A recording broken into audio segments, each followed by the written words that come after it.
Kunzi bahorikana TV ndanezerewe kandi gusubira kuronka akanya keza nk'aka ngo tuganire ijambo ry'Imana. Ariko imbere ko dutangura kuganira reka tubanze dusenge. Uri mwiza Mana kandi ugira neza, urera kandi uragororotse, uri Imana itwitwararika muri vyose Mana, haba mu buryo bw'umpwemu no mu buryo bw'umubiri. Tugushimira rero ko n'uyu mwanya ugiye kugaburira impwemu yacu uciye mu ijambo ryawe. Ndasabye mpwemu yera umufasha mwiza ngo zabane natwe, adushoboze kumva no gutahura rwose ijambo ry'Imana riko riganiriza imitima yacu, hama tubishire mu ngiro. Mana ndagushimiye, icubahiro cyose n'amashimwe aba yawe mu izina rya Kristo Yesu senze nizeye kuvyumvise, amen. Ijambo rero Imana impaye kubaganiriza ni ijambo rivuga ngo cudika n'abantu b'Imana. Haleluya. Gira imigenderanire myiza n'abantu b'Imana uzobaboneramo umugisha. Haleluya. Kuko umuntu w'Imana iyo mucuditse nawe nukura kubera ikimazi. Reka turabe abantu batabawe bari gupfa, ariko kuko bari kumwe n'umuntu w'Imana kandi umuntu w'Imana ari mu isezerano ryayo bararindwa kubera we. Haleluya. Haleluya. Bararindwa kubera we. Reka dusome ijambo ry'Imana mu byakozwe n'intumwa igice ca 27, turasoma kuva ku murongo wa 21 dushikane ku murongo wa 26. Haravuga ngo bamaze igihe kirekire batakijya, Pawulo ahagarara hagati muri bo arababarira ati, yemwe bagabo, mwari mukwiye kunyumvira, ntimuve ikereti ngo mugire ibyago n'ubuhombe. Kandi none ndabaremesha, nimuhumure, kuko muri mwebwe hatazopfa n'umwe atari ubwato. Kuko muri iri joro umumarayika w'Imana nduwayo kandi niyo nkorera yahagaze iruhande yanje arambarira ati, ntaco utinya Pawulo, ukwiye guhagarara imbere ya Kaisari, kandi ehe Imana irabikwemereye n'abo mugendanye bose. Nuko nimuhumure yemwe bagabo, kuko nizeye Imana yuko bizoba nk'uko nabariwe. Ariko hari ikizinga dukwiye gusukwako. Amen. Iyi nkuru ni gihe Pawulo bari bamutwaye i Roma, hama ari kumwe n'abandi baprisonier bari mu bwato. Bashitse mu nzira ngo haba umuyaga mwinshi, haba igihusi giteye ubwoba. Abariko barasoza baragerageza kugwana biranka, amazi arinjira bimera nabi. Pawulo ababwira tumvirize ndababwira, nimuze duhagarare turindire urushana ruhere. Ntibamwumvira. Ngo batangura guta ibintu bari bafise mu bwato babiterera mu mazi kugira ngo ubwato bugire iki buremuruke. Ariko ngo bibi vy'ubusa. Nababwiye ngo iyo uri kumwe n'umuntu w'Imana, Imana iramwibira ibanga. Haleluya. Pawulo yarasenze, nibaza ko yasenze, hama marayika w'Uhoraho aramubwira ati, Pawulo humura, ntaco muba, ntacuba, kandi nabo muri kumwe bose ntaco baba. Atariko ivyabo byose biraza kononekara n'ubwato, atariko ubugingo bwabo ntaco buza kuba. Haleluya. Haleluya. Ati ubugingo bwabo nta kintu na kimwe buza kuba, bararindwa. Ngo baragira ubwoba. Urabona abantu baba biteze urupfu no gufungura biranka, no kuvuga biranka, umuntu wese akajondama, umuntu wese agakambaza Imana yiwe.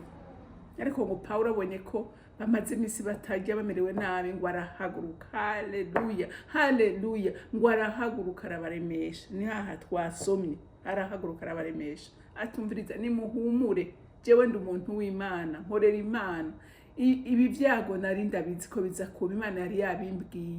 Atariko ati ihumure nobabwira nuko ata muntu n'umwe aza kugira icabo. Amen.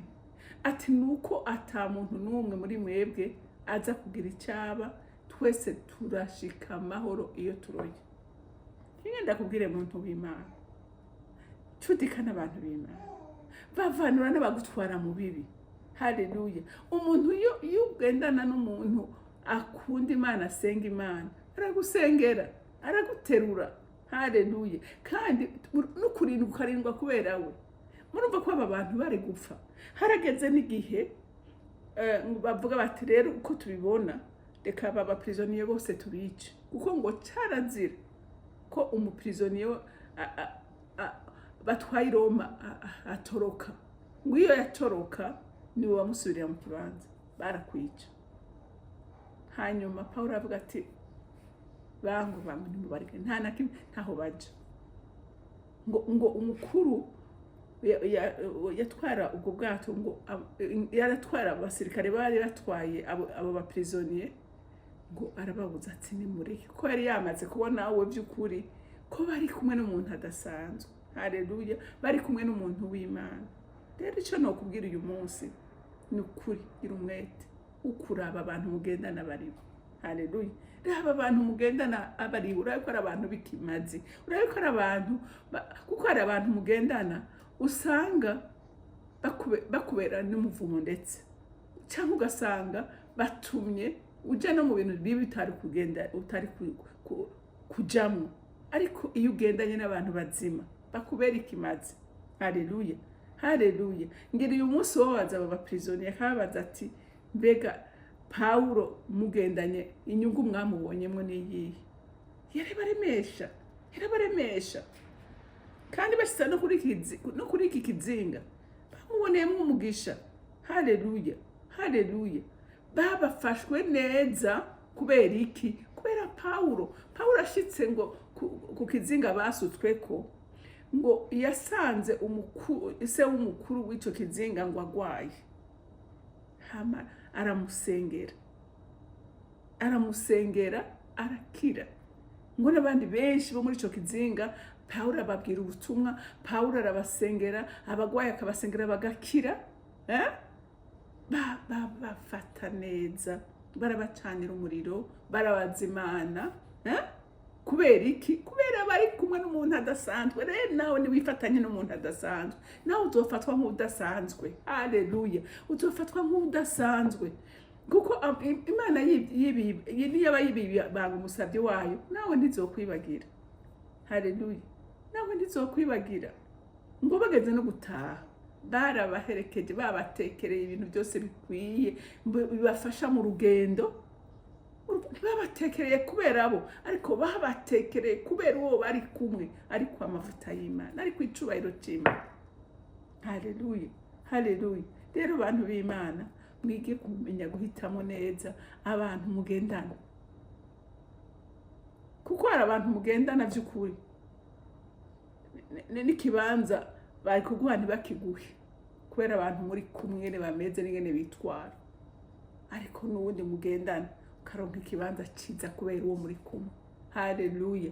Haleluya. Ukaronka n'ikibanza ko mugendana. Rero icyo numva novuga muri iri jambo ry'Imana, menya guhitamo neza abo wifatanya nabo. Ngo mbwira abo mugendana, ndakubwira uwuri, abo mutebana. Ndibaza ko muri aba baprisonnier ko batagiye uko bizeye Imana ya Paulo. Ntavyo bavuga muri iri jambo, mugabo ndiyumvira yuko batatashuko. Ndiyumvira ko batatashuko. Ndiyumvira ko bizeye Imana yiwe, uko bagendanye n'umuntu wizera Imana, akorera Imana, akundwa n'Imana, akoreshwa n'Imana. Ndibaza ko batatashe uko baje. Rero ndakwinginga muntu w'Imana, menya guhitamo. Menya guhitamo. Uyu munsi hariho n'abantu basubira inyuma kubera abantu bagendana, bagakora ibyo batashaka no gukora kubera gushaka gusa nabo bari kumwe. Haleluya. Itandukanye. Umenye guhitamo neza abo mukwiye kujana. Haleluya. Haleluya. Kugira ngo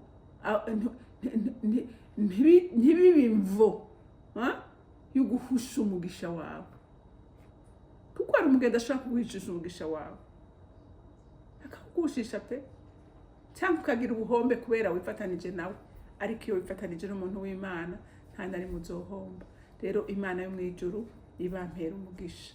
Mana Data rugira byose uri mu ijuru, sindambirwa kugushimira urukundo rwawe n'ubuntu bwawe Mana. Ndasenga nsaba ngo iri jambo ry'Imana mwemuye ruherekeze uwari yifatanya n'abantu batari bo, yitandukanye nabo, amenye kwifatanya n'abantu bazima batuma ahezagirwa. Mana ndagushimiye kandi ndakuninahaje, icubahiro n'amashimwe bibi byawe mu izina rya Kristo Yesu umwami wanje, senze nizeye kubyumvise. Amen, amen. Mwarahezagiwe, mugira umunsi mwiza.